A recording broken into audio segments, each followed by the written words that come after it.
Eu sei que você não assistiu o Jornal Nacional de ontem, afinal de contas, se você me acompanha nas redes sociais, você faz parte da parcela da população brasileira esclarecida, inteligente, informada.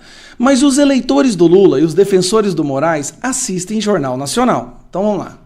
Ontem o Jornal Nacional dedicou uma boa parte do seu programa para detonar a proximidade de Alexandre de Moraes com o Daniel Worcaro.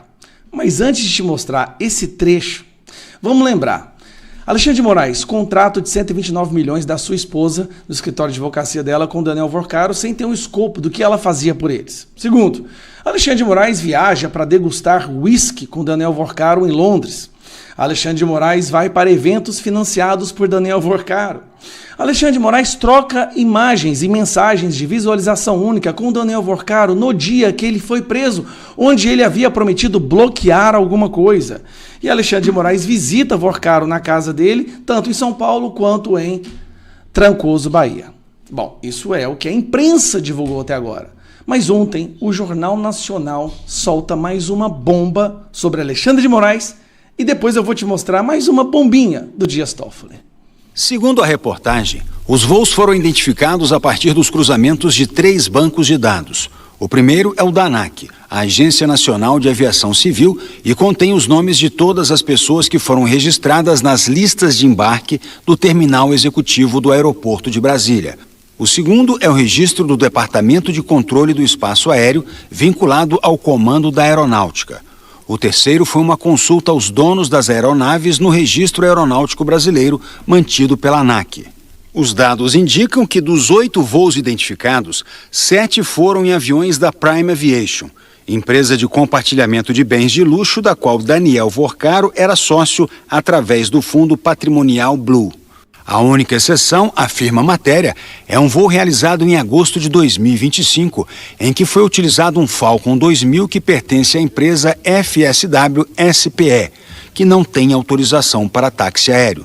Segundo o jornal, o pastor Fabiano Zettel, cunhado de Worcaro, é um dos donos da aeronave. Que está preso agora. Ainda segundo a reportagem, as viagens ocorreram entre maio e outubro de 2025. Em nota, o gabinete do ministro Alexandre de Moraes afirmou que as ilações da fantasiosa matéria são absolutamente falsas. O ministro Alexandre de Moraes jamais viajou em nenhum avião de Daniel Worcaro ou em sua companhia e de Fabiano Zettel, a quem nem conhece. Moraes, então tem que colocar a Globo no inquérito da fake news. A Globo tem que ir para o inquérito da fake news. Se eles estão falando mentira sobre você, inquérito as fake news imediatamente. O escritório Barsi de Moraes afirmou que contrata diversos serviços de táxi aéreo e que entre os que já foram em algum momento contratados está o da empresa Prime Aviation. Disse ainda que em nenhum dos voos em aeronaves da Prime Aviation em que viajaram integrantes do escritório, no entanto, estiveram presentes Daniel Worcaro ou Fabiano Zettel. Além disso, afirma a nota, todos os valores eram pagos compensando os honorários advocatícios nos termos contratuais. Então, peraí, deixa eu te explicar isso aqui. Moraes viajou 4 vezes sozinho nesses jatinhos. Por quê, se ele não é membro do escritório de advocacia? E a Viviane Barça está dizendo que os voos eram para advogados ou membros do escritório de advocacia. Segundo, se o voo não era do Worcaro, por que era descontado do valor contratual com a empresa do Worcaro? Curioso. É muita coincidência, né? Você está usando o avião de uma empresa do Worcaro e esse valor está sendo abatido do contrato que eles fizeram com o Worcaro. Não faz o menor sentido. Terceiro ponto, o avião que é do Zettel não é um avião de táxi aéreo. Então não é um avião que você pode pagar para usar, para viajar do ponto A ao ponto B. Não existe essa licença de transportar para passageiros como se fosse uma forma de vender passagens. Então por que viajaram do Worcaro? E por que era sempre de Brasília para São Paulo? O que está acontecendo aqui? E é sempre as mesmas coisas, sempre os mesmos caras envolvidos, sempre os mesmos crimes, tudo igual, tudo igual, tudo igual. Nada muda, tá? na terra de ninguém, chamada Brasília. Agora, é o seguinte, vamos lá. Não para só por aí, tá? Não para só por aí. Olha só, tá? E essa reportagem aqui da Globo News, tá? Governo Trump envia novo aviso a Moraes e Lula. Ou seja, a situação ela é institucional, generalizada, né? Então, um problema institucional generalizado, é geral, né? Porque foi o que eu falei aqui. Eu tinha até citado aqui, eu tinha até anotado aqui, ó. Eu até anotei aqui, olha só, vamos lá. Caso do Banco Master, escândalo do STF, ou seja, ministros envolvidos, você tem o Moraes, você tem o Toffoli envolvido, roubo do INSS, você tem o filho do Lula, você tem o ministro indicado por Lula, o ministro do INSS, aliás, o presidente do INSS, indicado por Lula, também envolvido nesse esquema do INSS, rombo de 55 bilhões só em 2025, déficit em todas as estatais, praticamente todas as estatais deficitárias, Correios indo à falência, juros da Selic nas alturas, batendo 15% para poder controlar a inflação, porque se você não joga os juros lá em cima, a inflação dispara. Segurança pública, avanço das facções criminosas, vocês sabem quais são, e tarifaço do Trump. Mas agora o Trump mandou um novo aviso, olha só, presta só atenção nessa reportagem. Vou aumentar o som aqui para vocês, olha só isso. De comunicados nas redes sociais, o texto foi publicado em uma nova ameaça ao Brasil por meio de comunicados nas redes sociais. O texto foi publicado em uma conta da gestão de Trump pelo secretário de Estado. Isso foi agora há pouco. Olha só o que o secretário de Estado americano colocou lá em relação ao Brasil. Subsecretário, ele fala o seguinte, ó: o presidente Trump enviou uma carta impondo consequências há muito tempo esperadas à Suprema Corte de Moraes e ao governo Lula, por seus ataques a Jair Bolsonaro, à liberdade de expressão e ao comércio americano. Tais ataques são uma vergonha e estão muito longe da dignidade das tradições democráticas do Brasil. As declarações do presidente Trump são claras, estaremos observando atentamente. Presta atenção quando ele diz aqui, ó: esperadas à Suprema Corte de Moraes e ao governo Lula. Vamos entender do pontual, então, qual é ali a importância que tem essa publicação por rede social, que a gente sabe que é o modus operandi do Trump, mas quando a gente vê essa mensagem chegando agora à noite. É estranho, porque não é uma figura de primeiro escalão, não é um secretário de Estado, né? É um subsecretário de Estado que é a autoridade de diplomacia pública do Departamento de Estado. Diplomacia pública quer dizer que ele faz a relação entre os Estados Unidos e os outros países, mas é uma figura desconhecida. O nome dele é Darren Beattie. Ninguém tinha ouvido falar nele. Então é muito estranho como é que aparece, de repente, um comunicado desses com afirmações muito esdrúxulas, né? A Suprema Corte de Moraes é uma coisa muito sem respeito às normas básicas, né, da diplomacia. Não tem nada de estranho aí, tá? Porque o Marco Rubio, que é o secretário de Estado, ele mesmo já tinha se referido ao Alexandre de Moraes dessa mesma forma. A Suprema Corte dominada por Alexandre de Moraes. A Alexandre de Moraes tem um viés ditatorial, flerta com autoritarismo, flerta com países autoritários, flerta com países ditadores.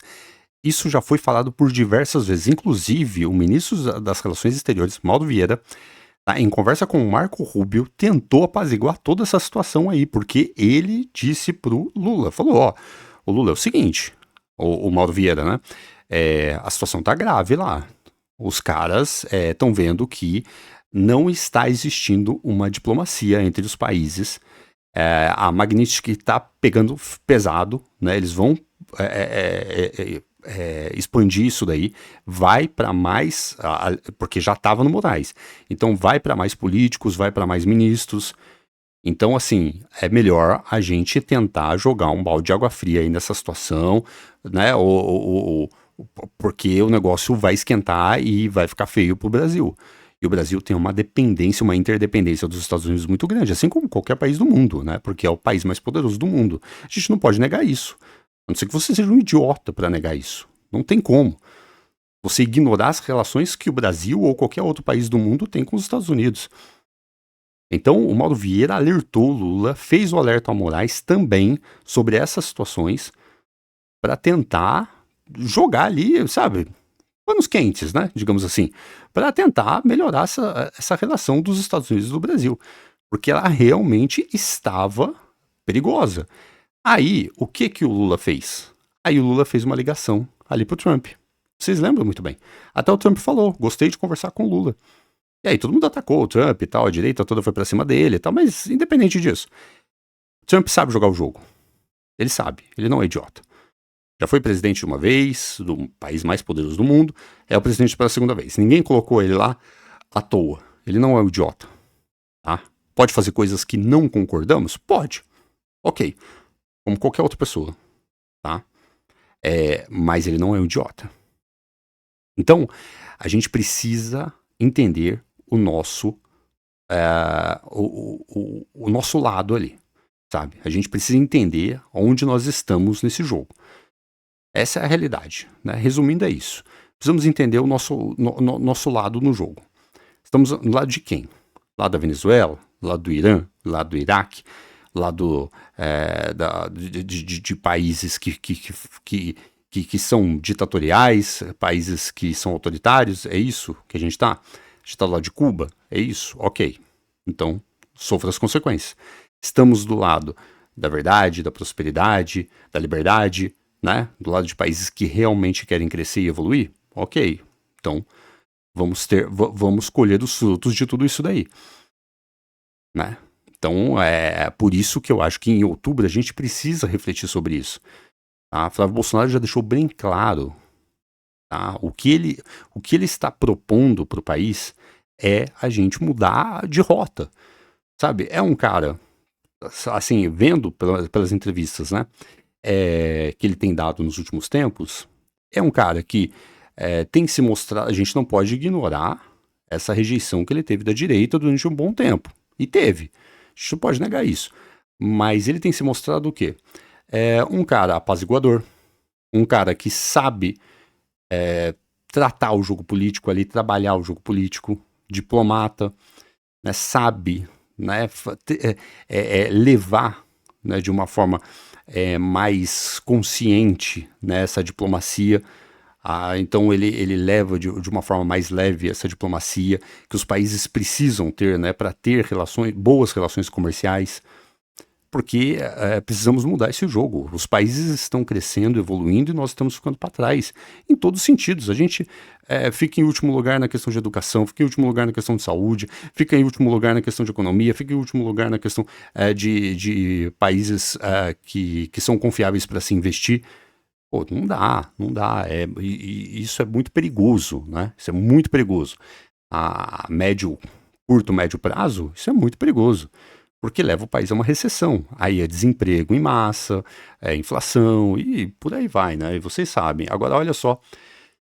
Esse outro trecho aqui, presta sua atenção. Senadores aliados, agradou os próprios senadores aliados, Perval Pereira. Depois reclama da comunicação, né? Pois é, exatamente.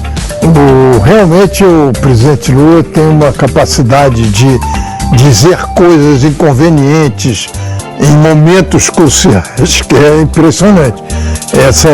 No mesmo dia em que ele mandou a mensagem sobre o Jorge Messias, que está difícil, levou 4 meses para ter ambiente para enviar, ele disse uma frase dessas que só pode irritar os senadores. Ou seja, né, é um político que não tem habilidade política nenhuma, né? Ele tem habilidade em romantizar a desgraça. Essa é a realidade do Lula e da esquerda no geral. Eles romantizam a desgraça. E aí eles vendem uma ideia, né? Ou seja, vendem um problema e a única solução são eles. E muita gente acaba comprando, né? Muita gente acaba comprando. Esse áudio vazado aqui, vocês viram isso daqui? Olha só.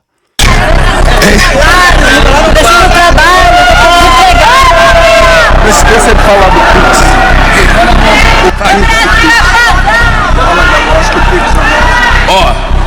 Não esqueça de falar do Pix.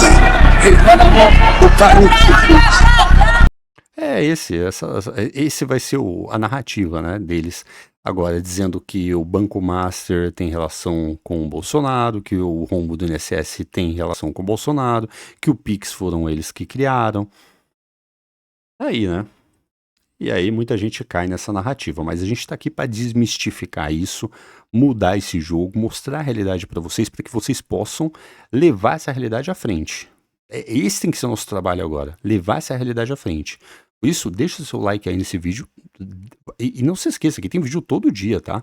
Agora, olha só esse outro trechinho aqui. Recebeu fora da agenda o Daniel Vorcaro, no final do ano passado. Está o filho do Lula, o Lulinha, sendo investigado por suas conexões com o careca do INSS, um personagem central do assalto contra os aposentados. O Lulinha se defende com silêncio. O Sidônio não tem nada a ver com isso. O Lula frequenta o noticiário, por vezes, são declarações que contribuem muito para esse mau desempenho nas pesquisas. Ainda outro dia, ele estava a declarar, fazer uma declaração, ele fez uma declaração que parecia culpar os consumidores pelo superendividamento, como se não houvesse taxa de juros, como se não houvesse déficit fiscal que contribui para a manutenção das taxas de juros na Lua. E ele falou lá, tudo a gente vai comprando, é R$50 ali, 30 acolá, R$40, parece que não é nada, mas depois você chega no final do mês, soma tudo, a quantidade de pouquinhos vira coisa grande. E aí a gente fica zangado. Trabalhei o mês inteiro, recebi meu salário e não sobrou nada. Aí vocês xingam quem? Xingam o governo. E com essa declaração, o Lula parece que coloca a culpa pelo superendividamento no colo do consumidor. É como se ele quisesse dar um tapa na cara da pessoa que está lá superendividada procurando uma saída. São declarações que não contribuem. E o Sidônio tem pouco a ver com isso, com essa espontaneidade verbal do Lula. Agora está o governo correndo atrás, aí vem com um programa, vamos fazer um novo programa aqui contra o superendividamento. Vamos fazer aqui, vamos turbinar o Vale Gás. Vamos melhorar aqui o financiamento dos imóveis para classe média. De remendinho em remendinho, fica a impressão de que o governo está correndo atrás do prejuízo e as pessoas não estão gostando do que enxergam. E o próprio ministro Rui Costa, que atribui responsabilidades ao Sidônio Palmeira, durante a campanha, o Lula prometeu zerar a fila do INSS. A fila de gente que está buscando aposentadoria, benefícios como salário, desemprego, doença. O Lula assumiu, estava lá em 900 mil pessoas, quase 1 milhão. Agora está roçando os 3 milhões de pessoas. O Lula prometeu em campanha que ia criar a autoridade climática. É uma proposta da ministra Marina Silva, que morreu numa gaveta do Rui Costa. Então, o ministro também deve notar que o Sidônio Palmeira não tem nada a ver com isso. O governo pode melhorar a sua comunicação. Mas não é tudo culpa do Sidônio Palmeira. Há uma série de equívocos do governo que se somam a um certo cansaço da imagem do Lula que levam a esse quadro, né? Aí, né? Você vê um militante da esquerda declarado jogando toda a merda no ventilador. Não tá nem aí. E mostrou toda a realidade. Porque a gente não pode cair nessas narrativas. Não dá mais para cair nessas narrativas. Porque a esquerda vira e mexe.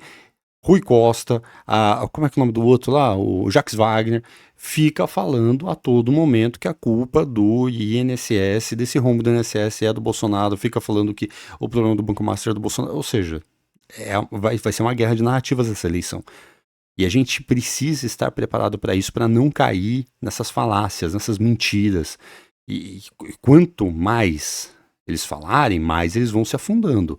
Porque hoje, independente se você é pobre, se você é rico, você tem acesso à informação que antes você não tinha. Hoje em dia, todo mundo tem um celularzinho na mão, com internet, para se informar. Independente se você é pobre, se você é rico. Esse ambiente aqui é democrático e esses caras da esquerda têm medo disso. Esse ambiente democrático é perigoso para eles, porque eles sabem muito bem que os caras, né? Eles sabem muito bem, aliás, os caras não, as pessoas vão se informar, as pessoas vão atrás, vão receber informação através das redes sociais. Eles querem o quê? Agora, né, regular as redes sociais. Para quê? Para que você não tenha acesso a essas informações, para que você não saiba tudo o que esteja acontecendo. Porque se você souber, aí você não cai nessas narrativas. Aí fica difícil, né, eles convencerem você, né? Agora, olha esse outro trechinho aqui, eu mostro, a gente faz aqui um apanhado, né, de todos, né, os canais de comunicação mais tradicionais, né, utilizados muitas vezes pela própria esquerda para se informar. Então a gente pega esses canais mesmos que estão hoje batendo no Lula. A imprensa mesmo, que era a tradicional imprensa, que a gente sabia, né, com um viés mais à esquerda, hoje está batendo nesses caras. Ou seja, esses caras estão implodindo por dentro. Por isso eu defendo aqui claramente, abertamente, o direito absoluto da esquerda a abrir a boca. Quanto mais eles abrem a boca, mais eles se afundam. Olha isso aqui. E agora, meus caros, a gente vai trazer um outro recorte da pesquisa Atlas Intel em parceria com o Estadão, que questionou os eleitores de São Paulo, estado de São Paulo, tá? Sobre a aprovação e a avaliação do governo Lula. Vamos aos números, olha lá. Os que desaprovam a gestão do petista são 56%, enquanto os que aprovam são 43%. Os que não sabem são 1%. No recorte de avaliação, os que dizem que o governo Lula é ruim ou péssimo são 55%. Contra 35% que avaliam a gestão Lula como ótima ou boa. Os que dizem que o trabalho de Lula é regular são 10%. Tá aí, né? Isso é porque nem começou a campanha ainda, né? Ou seja, o Flávio Bolsonaro nem tá fazendo campanha ainda, né? E agora uma indignação aqui, pra fechar, né? Do Ratinho. Indignado ontem, né? No programa dele. Com o aumento dos medicamentos, né? Então botando nas costas do trabalhador, botando nas costas do mais pobre, porque quem se lasca todinho é o mais pobre. Não adianta você dar Vale Gás não e depois taxar os remédios. Não adianta você dar Vale Gás e o cara chegar lá e pagar 30 conto no arroz. Não adianta isso. Depois que os remédios subiram, o reajuste foi autorizado pela Anvisa, foi de 3,81. A partir de ontem. Então quem comprou, ontem ganhou até um dinheiro. Comprou. Quem não comprou, é melhor nem ficar doente. É uma avacalhação. Gente, os preços dos medicamentos veio o absurdo. Você entra numa farmácia, na hora que você vai pagar a conta, você pode até ter infarto. É tudo muito caro. O Brasil, aqui comigo, o Brasil tem a maior carga tributária sobre medicamentos com imposto que pode superar 30% do preço final, quando a média mundial é de apenas 6%. A nossa população é pobre, é sofrida, ela não consegue atendimento decente na rede pública, é verdade ou não é? Passa meses ou até anos para você conseguir uma cirurgia ou um procedimento médico diferenciado. Mas tudo isso é esquecido quando a ganância por arrecadação se torna mais importante do que cuidar da saúde da nossa gente. Como esse governo gosta de imposto, viu? Aí, né? Aí. Essa é a realidade que estamos vivendo agora. A gente tem chance de mudar isso agora no final do ano. Vamos lá, vamos pra cima. Não se esqueça que tem vídeo todos os dias. Deixa seu like aí, aperta o dedinho no like aí. E também deixa seu comentário também, colocando a cidade aí, de onde você está assistindo esse vídeo. Deixa aí nos comentários. Vamos pra cima. Aqui tem vídeo todos os dias, não se esqueça. Volte aqui amanhã que tem vídeo, depois de amanhã e assim por diante. Tem vídeo todos os dias aqui. Vamos pra cima.